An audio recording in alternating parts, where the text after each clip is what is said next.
O tema da nossa live de hoje é o seguinte: como montar o mix de farinha sem glúten para fazer pães e bolos perfeitos. Quem não quer fazer um mix, né, que seja equilibrado, que funcione muito bem e que nos retornem pães e bolos perfeitos, né?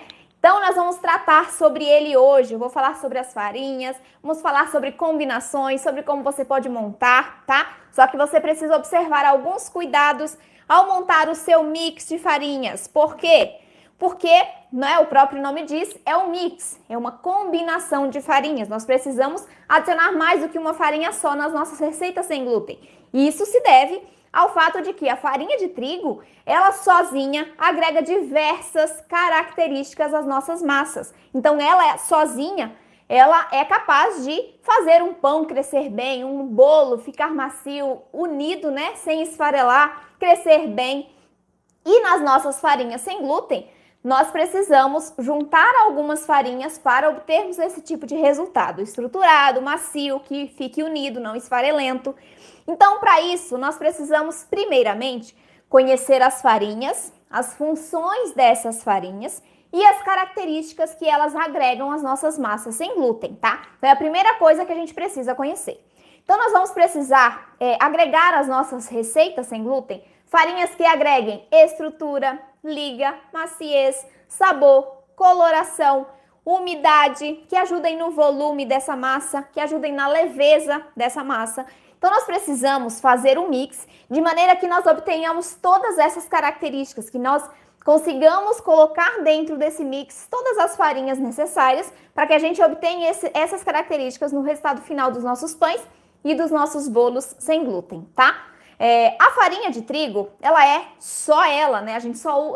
As pessoas só usam ela nos preparos de pães e de bolos sem glúten. Aqui não, aqui a gente tem uma grande variedade de tipos de farinha sem glúten. Temos a farinha de arroz, de arroz branco integral, farinha de painço, farinha de teff, aveia, soja. Temos polvilho doce, fécula de araruta, farinha de chia, farinha de linhaça. Temos a fécula de batata, o amido de milho, farinha de amêndoas, castanha de caju, coco, né? Então, a gente tem uma diversidade de farinhas. E no primeiro momento, né, principalmente se você está começando, você pode ficar um pouquinho assustada, né, com a quantidade de farinhas disponíveis, fica meio perdida sobre como utilizar, quais utilizar, em que receitas, né, em que proporções. Então, o que eu digo para você é o seguinte: calma, tá? Nós vamos tratar das farinhas, eu vou te explicar o que você precisa saber. E o mais importante, você não precisa conhecer todas as farinhas sem glúten, tá? Você precisa conhecer as que você mais usa. Então, geralmente, né, a farinha que vai principalmente nas nossas receitas é a farinha de arroz. Ela é uma farinha base, é uma farinha neutra, tanto em coloração quanto em sabor. Tem uma textura fina, um grânulo bem fininho. Então, ela é ideal para servir de base nas nossas receitas sem glúten. Aí, junto com ela, nós vamos agregar outros tipos de farinhas, né? Uma farinha que agregue um valor nutricional, uma quantidade maior de fibras. Só que aí, o que a gente tem que observar? Se a gente não conhece os tipos de farinhas e suas características, nós vamos provavelmente fazer um mix que não combine tanto. Por exemplo, se eu coloco farinha de grão de bico numa receita, ela em maior proporção, combinando com farinha de teff e com alguma outra farinha, né? Todas essas duas farinhas que eu falei, tanto a de teff quanto a de grão de bico, elas deixam sabor residual nas nossas receitas. Se eu não sei disso, eu posso ter um resultado final que não me agrade, porque eu posso ter um resultado final com um sabor muito forte, acentuado de determinada farinha. Então, conhecer as farinhas te ajuda a saber escolher a farinha que tem um sabor residual mais fraco ou que você consiga combinar farinhas para diminuir esse sabor residual das duas, tá bom? Então, é muito importante conhecer as farinhas, conhecer as características que cada uma agrega. Nós já vamos tratar sobre os grupos de farinhas que nós temos disponíveis, né? Os grupos de farinha sem glúten. Dentro desses grupos, a gente tem diversos tipos de farinhas, certo? E aí, o que eu vou recomendar mais pra frente aqui na live? Que você vai usar uma farinha de cada grupo, certo? Estrutura, liga e maciez. Aí, você vai pegar uma receita com farinha de arroz, por exemplo, e quer substituir a farinha de arroz por uma outra farinha. E aí, você vai lá no grupo de estrutura, que é o grupo que compõe, né, que é composto por essas outras farinhas que agregam a estrutura também, farinha de arroz, grão de bico, trigo sarraceno, você vai lá e escolhe uma única outra farinha de estrutura para substituir a farinha de arroz, tá? Vamos supor que seja isso. Então você vai lá e escolhe a farinha de grão de bico para substituir a totalidade da farinha de arroz numa receita de bolo. O que vai acontecer com essa receita? O resultado final vai ser diferente? Sim, porque são farinhas que agregam características diferentes, apesar de ambas contribuírem para a estrutura como função principal, tá? O que tem de diferente? A farinha de arroz branco é uma farinha neutra.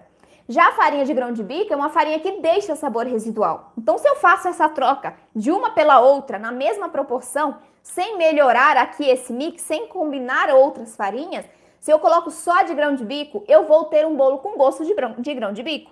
Então, conhecer as características que cada farinha agrega, que cada farinha possui, é muito importante para você não perder uma receita. Às vezes você não perde a receita porque você errou na quantidade, porque seu bolo ficou seco, não cresceu bem. Às vezes você perde porque ficou com um gosto muito forte, né? E você nem sempre vai gostar desse sabor residual. Então, conhecer as farinhas também vai te proporcionar melhorar o sabor dos seus preparos de pães e de bolos sem glúten, tá bom? Então, o primeiro item, antes de montar o seu mix, é conhecer as farinhas, principalmente as que você mais utiliza. Suas funções, as características que agregam, se deixa sabor residual ou não, se tem uma grande quantidade de fibras, se absorvem mais os líquidos da receita ou não, por conta dessa alta quantidade de fibras, tá? Então, isso é primordial antes de você montar o seu mix de farinha sem glúten, tá?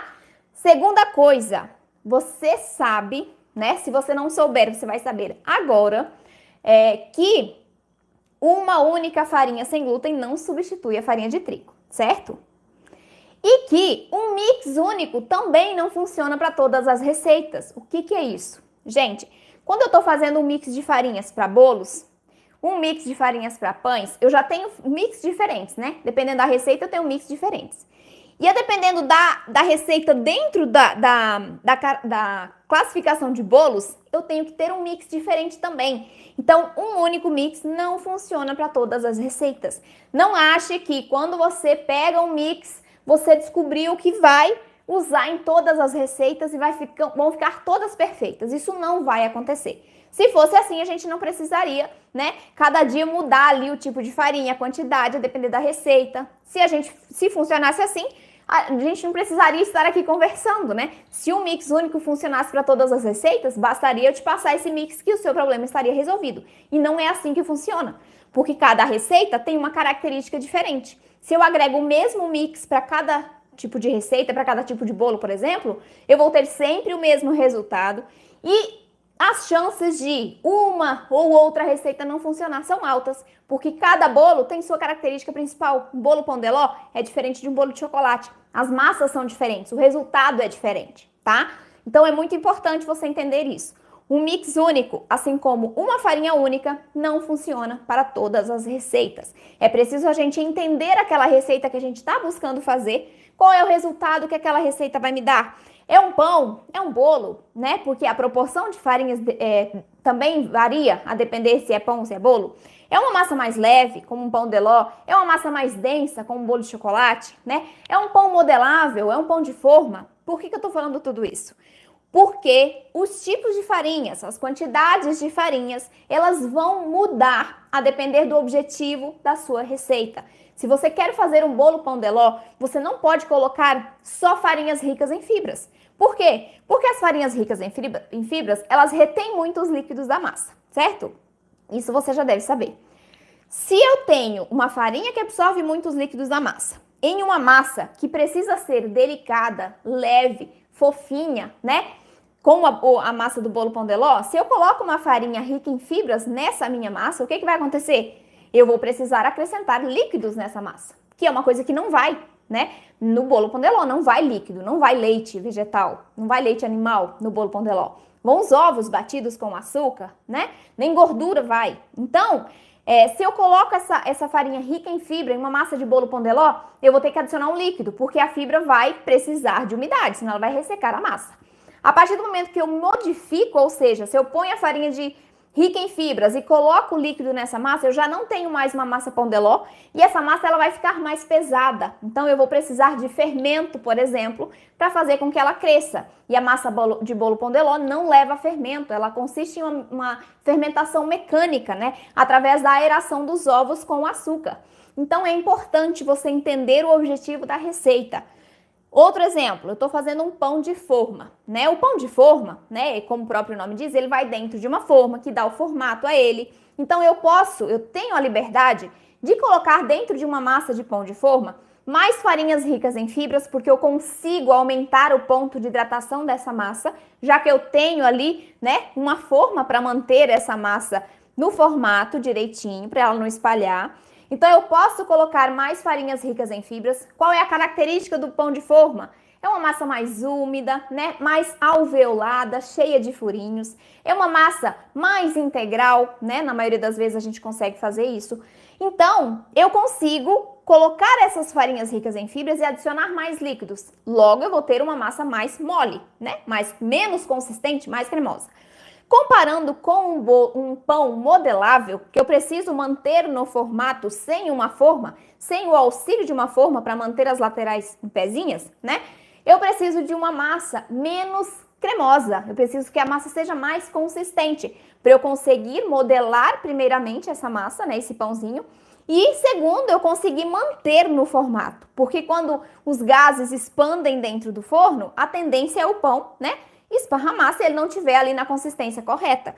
Então é muito importante que você conheça as farinhas, que você saiba qual é o objetivo da receita que você está buscando fazer para poder definir quais farinhas você vai usar no seu mix, tá bom? Isso é muito importante.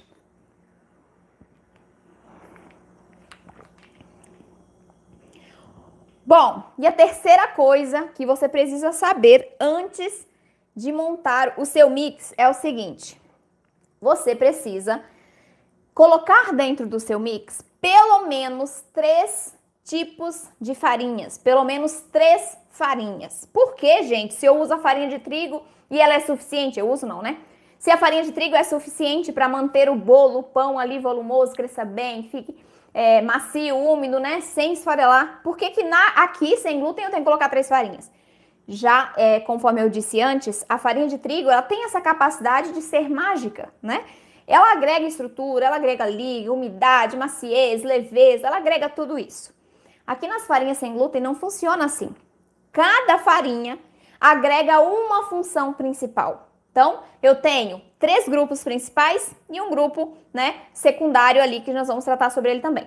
Então, quais são esses meus 3 grupos principais? Eles são divididos pelas funções que nós precisamos obter na receita. Então, eu tenho um grupo de estrutura, um grupo de liga e um grupo de maciez e leveza, tá? Esses são os meus 3 grupos principais. Por isso que quando eu falo que o mix precisa ter pelo menos 3 farinhas, é porque eu preciso de pelo menos uma farinha de cada um desses grupos para que eu tenha um mix equilibrado. Ah, então basta eu colocar uma farinha de estrutura, uma de liga e uma de maciez? Não, você precisa colocar na proporção correta, tá?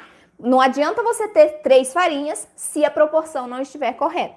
Se você tem muita farinha de liga e pouca de estrutura, o seu mix vai estar desequilibrado e o seu resultado final vai ficar prejudicado. Então, além de você usar essas 3 farinhas, você precisa usá-las na proporção correta. E aí, né, depois com o tempo, você vai conseguir combinar diferentes tipos de farinhas para obter determinados resultados que você busque nas receitas, tá? Mas para você que está iniciando, você vai usar esses 3 grupos nas proporções que eu vou passar para você já já, tá bom? Depois você pode modificar essas proporções ali de acordo com a sua vontade em casa, né? Claro que sempre mantendo o equilíbrio da receita. Então, quais são esses 3 grupos? Estrutura, liga e maciez. No grupo de estrutura, nós temos um número maior de farinhas, nós temos maior diversidade de farinhas, então a gente pode combinar dentro do grupo de estrutura tipos de farinhas diferentes para fazer o mix e também, além das farinhas de estrutura, a gente combina esse grupo com os outros 2, de liga e de maciez, tá bom? Então, exemplos de farinhas de estrutura.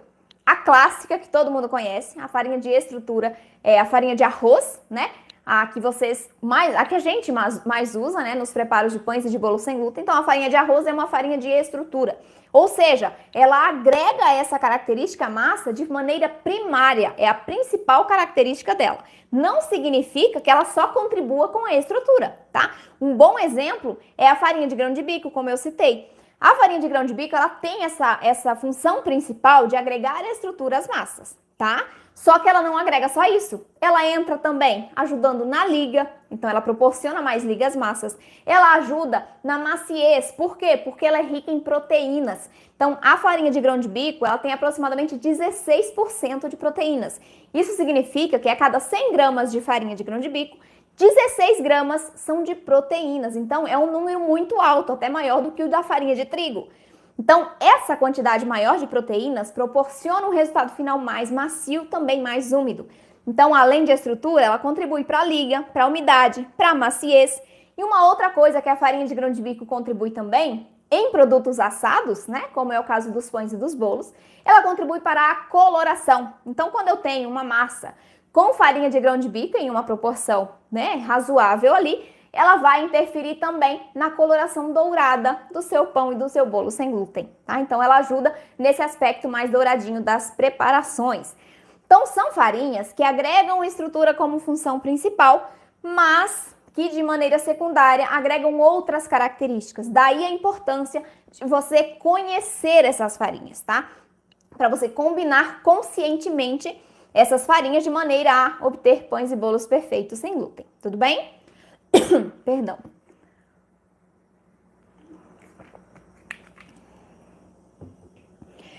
Outros exemplos de farinhas de estrutura que vocês podem utilizar. A farinha de trigo sarraceno.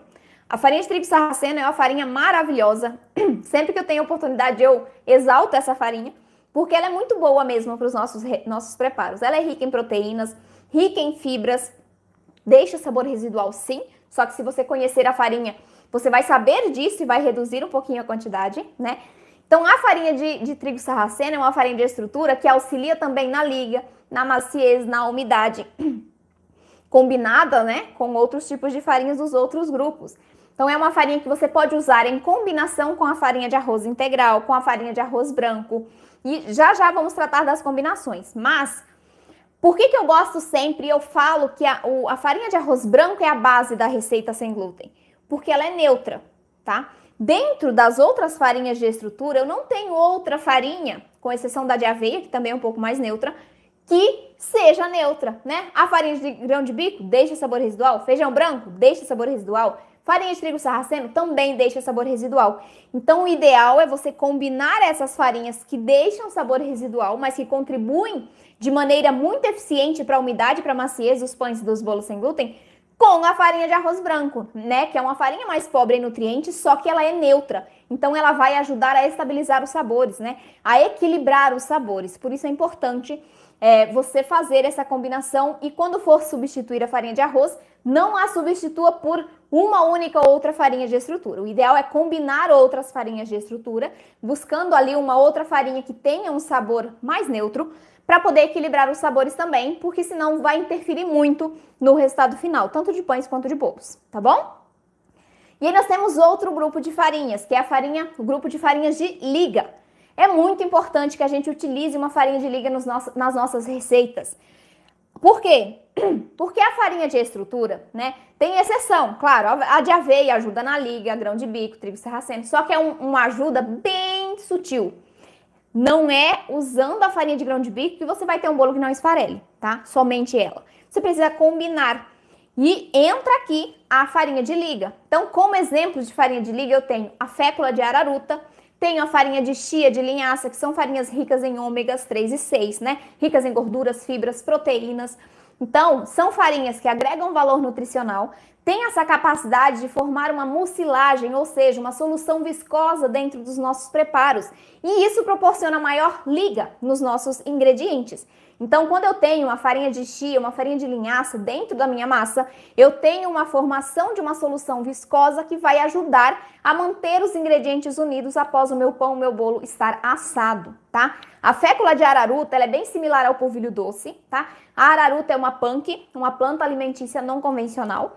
tá? Ela não é muito fácil de encontrar, essa fécula, não sei se para você é fácil de achar ali, até aqui em Brasília eu não encontro com facilidade, e é devido a isso, né, a ser uma planta mais restrita, né, a sua produção também da farinha, ela é um pouquinho mais difícil de ser feita, então não está disponível ali no mercado facilmente para a gente adquirir, mas você pode substituí-la por polvilho doce na mesma proporção, tá? Não vai variar.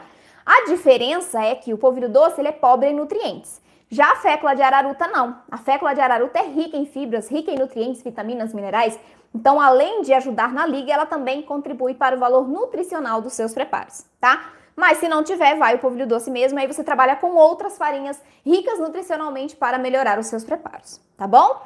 E o nosso outro grupo muito importante, né, dentro das nossas receitas sem glúten, é o grupo de farinhas de maciez e leveza. Quem já fez um pão aí que ficou com miolo firme, embatumado, pesado, sem alvéolos bonitos, bem distribuídos na massa, né? Eu já fiz, vários, inclusive. Bolos também. Então, a gente precisa de um equilíbrio no mix. E as farinhas de maciez e leveza, elas vão entrar para trazer essa maciez no miolo do pão, no miolo do bolo, essa leveza, né? E aqui a gente tem duas farinhas dentro desse grupo apenas, que é a fécula de batata e o amido de milho. São duas farinhas de maciez e leveza, só que eu posso substituir uma pela outra? Eu posso, só que eu tenho diferenças bem sutis entre cada uma. Vamos lá. A fécula de batata, ela deixa uma característica de mais leveza nas massas. Já o amido de milho, ela deixa uma característica, também deixa leve, só que é um pouquinho menos. Eu acho que a fécula deixa mais leve o bolo, deixa mais leve o pão. E o amido de milho, ele ajuda uma característica crocante. Então, no pão francês, por exemplo, né? Por isso que vai muito amido de milho no pão francês, porque eu preciso da casquinha crocante por fora, né? O miolo mais sequinho. Então, é devido à característica da receita.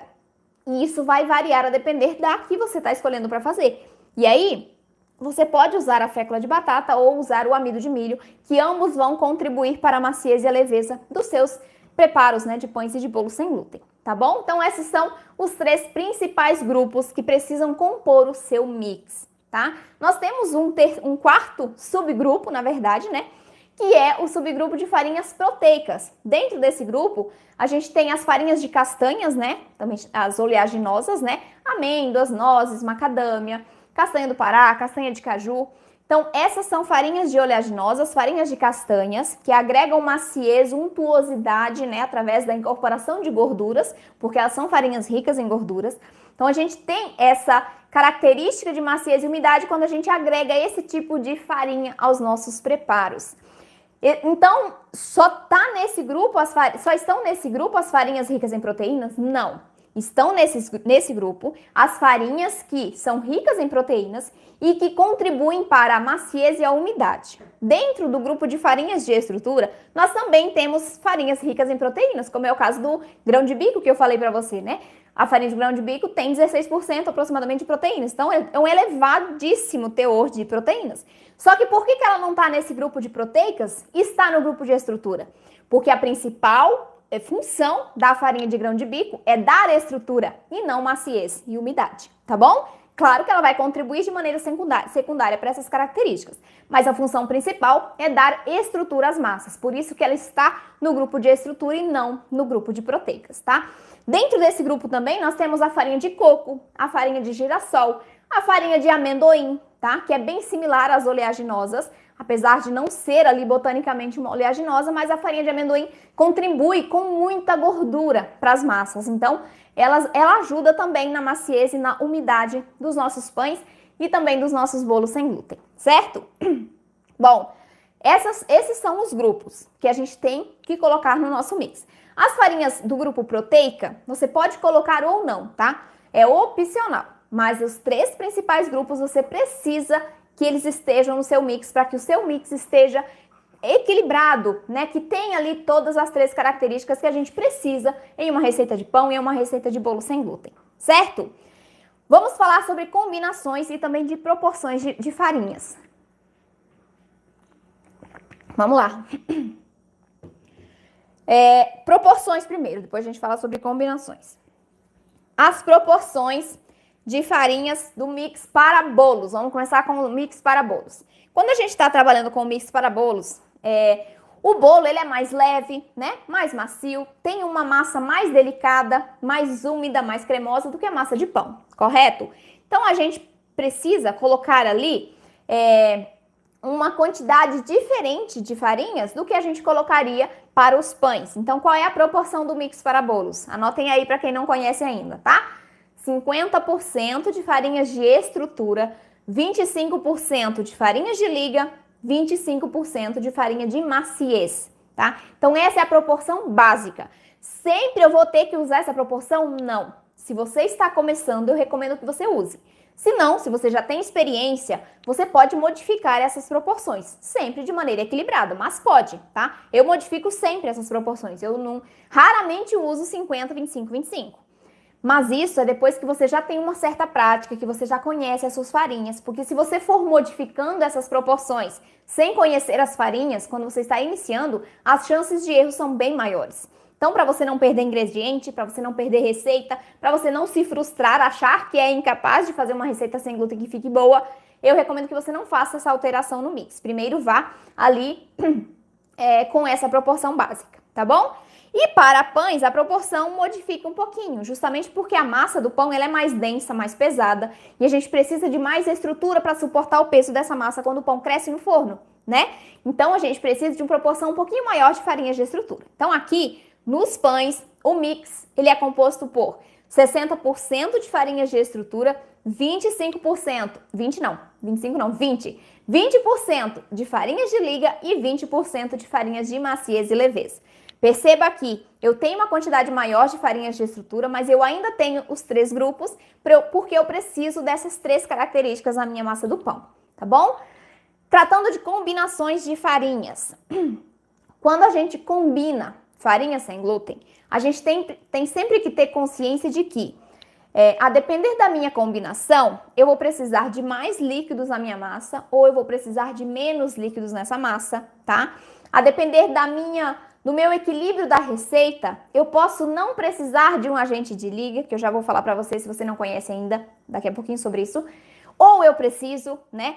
Então, é muito importante que quando você for combinar, se você não gosta do sabor residual de uma receita, por exemplo, você coloque ali uma farinha de arroz. Aí, se você quer enriquecer essa mistura, você coloca ali também uma farinha de trigo sarraceno, uma proporção menor do que a farinha de arroz, que é para equilibrar o sabor, tá? Entra com um polvilho doce, com uma fécula de batata, certo? Só que, o que você precisa ter em mente também? Você pode ter um mixado, né? Com farinhas brancas e farinhas integrais. Ou você pode ter um mix predominantemente integral. O que significa isso? Você vai colocar todas as farinhas de estrutura integrais e as demais farinhas não vão ser integral porque, né, o polvilho doce, o amido de milho, eles são farinhas refinadas, farinhas brancas. Só que eles precisam estar presentes na nossa massa.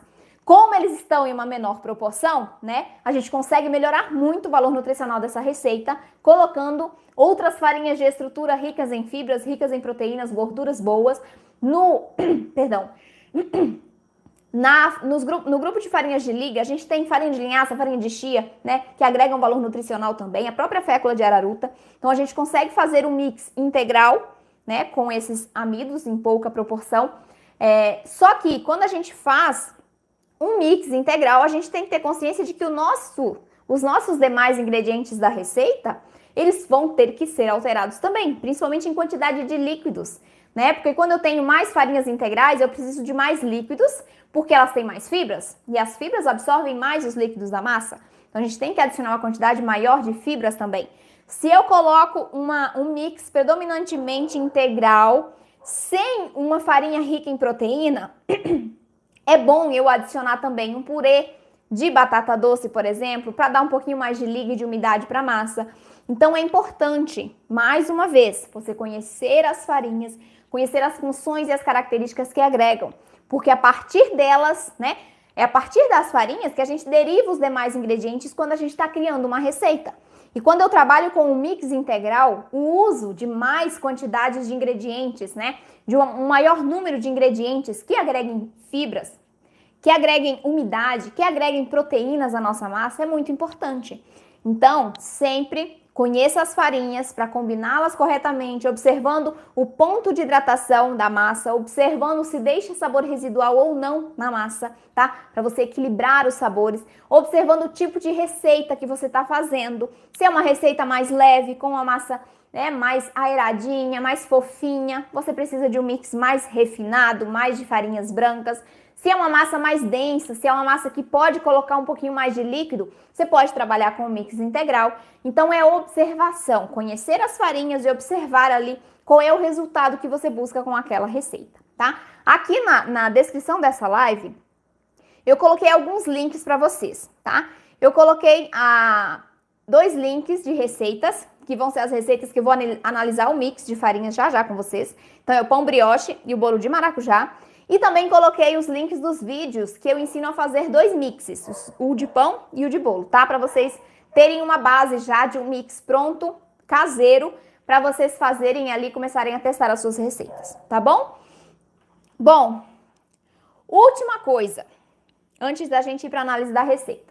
Quando a gente está fazendo um mix de farinhas, lembra que eu falei que a gente precisa de estrutura, liga e maciez? Certo. A gente tem farinhas que agregam essas 3 características. Mas, quando a gente está fazendo um bolo, que é uma quantidade maior, um pão, né, que é uma quantidade de massa maior, a gente vai ter um problema se a gente não equilibrar corretamente essa receita, que é a falta de liga. Nem sempre a quantidade de farinhas que a gente coloca de liga vai ser o suficiente para manter os ingredientes unidos depois que o pão ou que o bolo estiverem assados, tá? Então, assim, a gente vai usar um agente de liga. Eu sempre uso agente de liga nas minhas preparações de pães e de bolo sem glúten. Não precisa ser uma quantidade exagerada, porque também traz prejuízos, tá? Mas é importante a gente usar para unir os demais ingredientes, para espessar a massa, para dar volume à massa. E quais são esses agentes de liga? Eu uso geralmente a goma xantana e o psyllium, tá? Então esses 2, a gente pode usar um ou outro, pode combinar os 2, tá bom? Usar só o psyllium, por exemplo, numa receita de pão, só a goma xantana numa receita de bolo, combinar os 2 numa receita de pão, que eu gosto muito da combinação. Então a gente pode fazer isso. Proporções, só para vocês terem uma ideia. Goma xantana, para pães e bolos, eu uso de 1 a 2%. Sendo que quando eu faço bolos, eu fico mais próxima de 1%, e quando eu faço pães, eu fico mais próxima de 2%, justamente pela característica da massa. A massa do pão é mais densa, tem mais farinha, então eu preciso de mais agente de liga, tá? E o psyllium é de até 4%. Por quê? Porque o psyllium ele tem a ação mais fraca do que a goma xantana. Então, se eu coloco a mesma quantidade de goma xantana, né, e troco pela mesma quantidade de psyllium, a minha massa vai ficar um pouquinho farelenta, porque eles têm ações diferentes, tá? O psyllium é mais fraco, então a proporção é um pouquinho maior, tá bom? Agora, então, vamos para a análise das nossas 2 receitinhas rapidinho. Eu já tenho aqui os ingredientes que eu anotei para falar com vocês e o link dos vídeos estão aqui embaixo, tá? Para vocês assistirem depois da live. Vamos falar sobre o pão brioche. O pão brioche é uma receita que muita gente ama aqui no canal, muita gente faz e repete, porque gosta muito do resultado dessa receita. Então, para essa receita, eu usei o seguinte mix. Farinhas de estrutura, eu usei somente a farinha de arroz branco, aí eu usei o polvilho doce como farinha de liga e o amido de milho como farinha de maciez. Adicionei uma farinha proteica para trazer essa característica de maciez, de umidade para a massa. Proporções, eu usei 140 gramas de farinha de arroz branco, 30 gramas de farinha de castanha de caju, 50 gramas de polvilho doce, 70 gramas de amido de milho. E aí eu usei também a goma xantana como agente de liga, para unir esses ingredientes, tá? Perceba que ele é um mix branco, né? Mas eu agreguei ali uma farinha proteica para enriquecer nutricionalmente a minha receita e também para trazer a característica de maciez e umidade. Então esse aqui é um exemplo de combinação de farinhas para você usar nos seus pães sem glúten, né? Esse é um pão doce, adocicado, na verdade, né? Então, esse é um pãozinho doce, um pãozinho com a característica mais leve, com a massa bem macia, bem úmida, certo? Então, esse mix vai me proporcionar o resultado que você vai ver, se você ainda não fez, no pão brioche, né? O pão brioche fica delicioso e esse mix predominantemente branco funciona excelentemente bem, tá? Com a adição dessa farinha proteica, que é a castanha de caju. E aí, os demais ingredientes, depois você pode ver lá na receita, tá bom? E para o bolo de maracujá, eu usei também o mix branco. E nesse mix aqui, eu usei só os 3 principais grupos: farinha de estrutura, liga e maciez. Então, para o bolo de maracujá, que fica maravilhoso também, eu usei 125 gramas de farinha de arroz branco, 70 gramas de fécula de batata e 70 gramas de polvilho doce. É quase um para meio, tá? Quase isso. Então, é um mix, esse básico que eu te passei, é mais ou menos o que eu usei na receita, para você ver que funciona sim. E nessa aqui eu também usei a goma xantana, tá? Geralmente eu uso nessa proporção que eu coloquei mesmo nessa receita, para bolos médios, porque eu não gosto muito da goma xantana em excesso, porque ela fica com um aspecto ruim a massa, a meu ver, tá? Aquele aspecto mais puxento, eu não gosto, eu prefiro um aspecto mais leve, né, que dá uma esfareladinha. Então, eu usei 2 gramas de goma xantana nessa receita, que é meia colher de chá, tá? E você pode usar nessa proporção também nas suas receitas de bolos médios, de até 200 gramas, né, de ovos, você pode usar 2 gramas de goma xantana, que vai funcionar muito bem, tá bom? E agora, então, né, vamos para as perguntas, mas vocês não deixem de ver essas receitas, porque são os resultados incríveis, tá bom? Vamos lá. Deixa eu ver aqui se tem dúvidas no chat.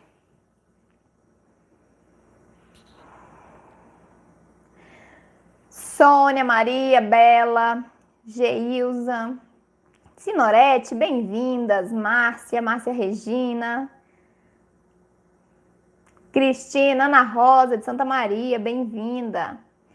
Estou substituindo os ovos como falou, muito bom. Fica diferente a textura da massa, mas é ótimo. Ah, você está substituindo por purê de batata doce e gel de chia ou de linhaça, não é, Márcia? Acho que eu me lembro da sua pergunta. A farinha de arroz integral, pode usá-la? Com certeza, pode sim, tá, Márcia? Você pode usar na parte ali de farinha de estrutura, porque a farinha de arroz integral também é uma farinha de estrutura, só que ela é rica em fibras. Então, toda vez que você for utilizá-la numa receita que não peça a farinha de arroz integral, você observe o ponto de hidratação dessa massa, tá? Para que você não fique com um resultado ressecado, tá bom? Que não tenha interferência na fermentação dessa massa. Então, é importante sempre observar o ponto de hidratação dessa massa quando você for substituir uma farinha branca por uma farinha integral, tá bom? Pode colocar no mix também, sim. Minha mãe planta araruta e faz o polvilho. Olha que incrível, Rosângela. Que legal isso. Fazer a farinha em casa. Olha, da araruta. Maravilhoso. Márcia diz que encontra na internet a araruta.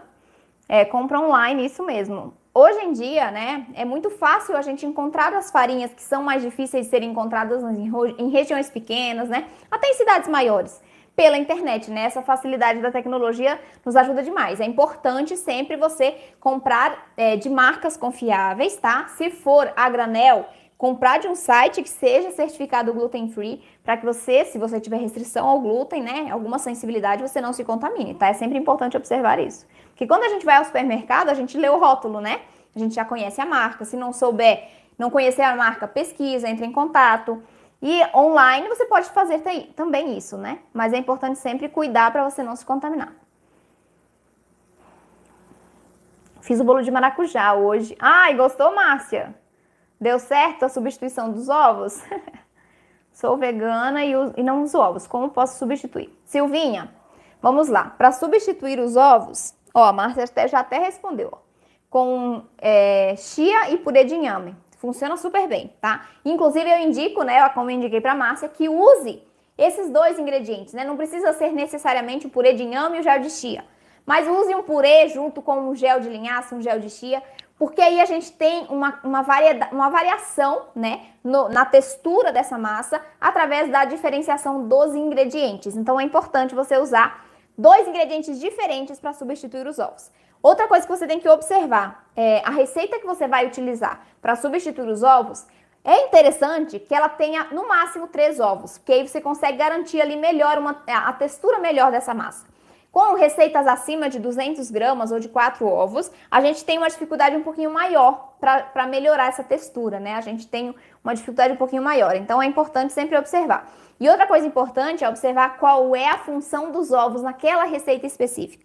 Se for uma função de dar maciez, de dar umidade, você pode substituir pelos purês, pelo gel de chia, gel de linhaça, gel de psyllium, né? Você pode substituir por esses ingredientes. Se for uma característica de dar volume para a massa, né? Por exemplo, como se fossem as claras em neve, né? Aí você pode usar a aquafaba, que é a água do grão de bico. Você pode associá-la com um pouquinho de bicarbonato de sódio. Aqui, com o gel de linhaça e o purê de inhame, você pode adicionar ali vinagre também para ajudar no volume, na melhora da textura, da maciez dessa massa, tá? Então é importante sempre observar esses cuidados para você substituir conscientemente os ovos na sua receita. Quando insiro as farinhas proteicas, diminui as farinhas de estrutura? Não, Damara, não diminui a farinha de estrutura, porque a farinha de estrutura e farinha proteica são classes diferentes, tá? Você vai adicionar a farinha proteica, tá bom? Aí é só observar o ponto de hidratação da massa, tá? Para você manter ali num ponto de hidratação ideal e obter as características de maciez e de umidade que as farinhas proteicas vão agregar às preparações. Que bom que você está gostando da live, Damara, fico muito feliz. A Nina tá falando que pode substituir os ovos por lecitina de soja em pó. Olha aí, Nina, excelente dica. Anote aí, quem foi que perguntou? Silvinha. Lecitina de soja em pó. Qualquer quantidade de ovos pode ser substituído? Como eu respondi antes, acho que você já tinha perguntado, né? No máximo 3 ovos, tá? 150 gramas de ovos para você conseguir ainda um bom resultado. Que bom, Márcia, que você gostou do resultado com a substituição dos ovos por purês e gel de chia. Excelente. Pode colocar um vinagre também, tá? Uns 7, 8 gramas de vinagre também na receita. Mais alguma dúvida, gente?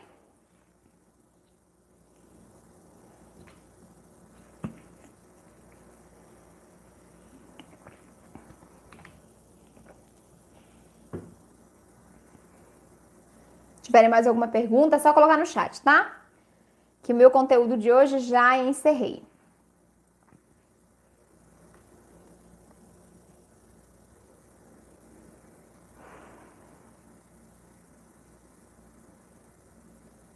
O cacau de alfarroba pode ser colocado no pão?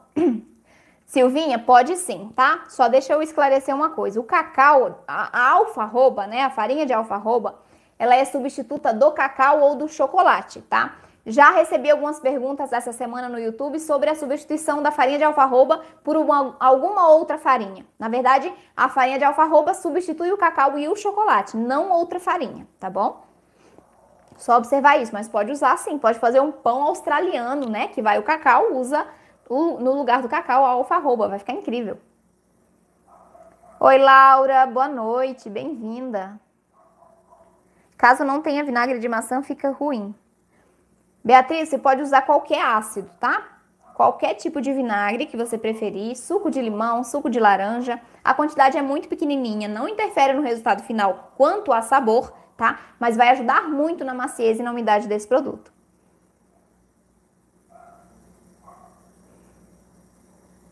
Ótimo. Não dá errado não, tá, Beatriz? Não vai dar errado o seu pão, o seu bolo, se você não tiver vinagre.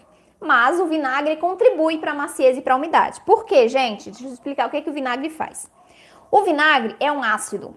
O ácido, quando entra em contato com a massa de pão e de bolo, ele ajuda a manter as bolinhas de ar, né? Aquela bolha de ar ou de gás que tem dentro da massa firme.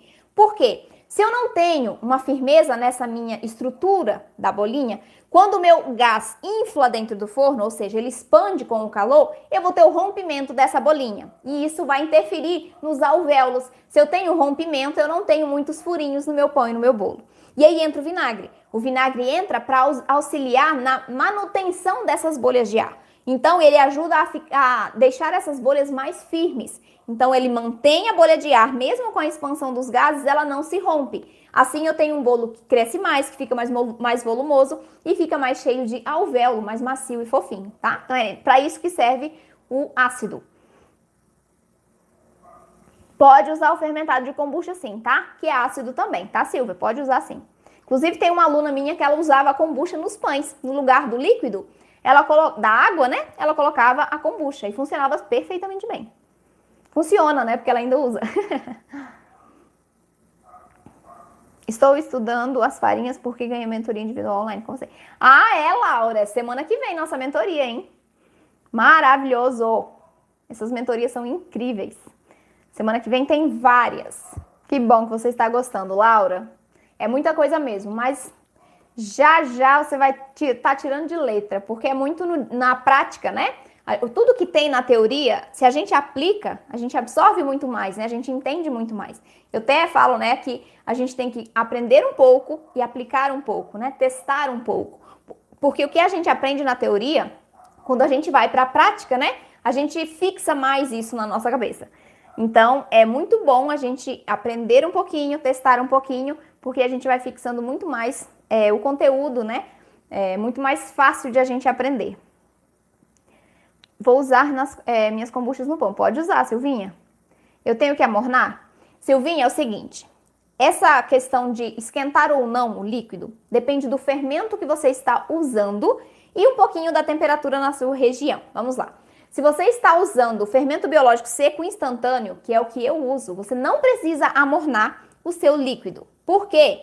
Porque ele é instantâneo, né? O próprio nome já diz. Quando ele entra em contato com o líquido, com o açúcar, e quando ele esquenta, né? Quando aquela massa esquenta um pouquinho no forno, ele vai expandir, né? Ele está lá inativo e ele expande.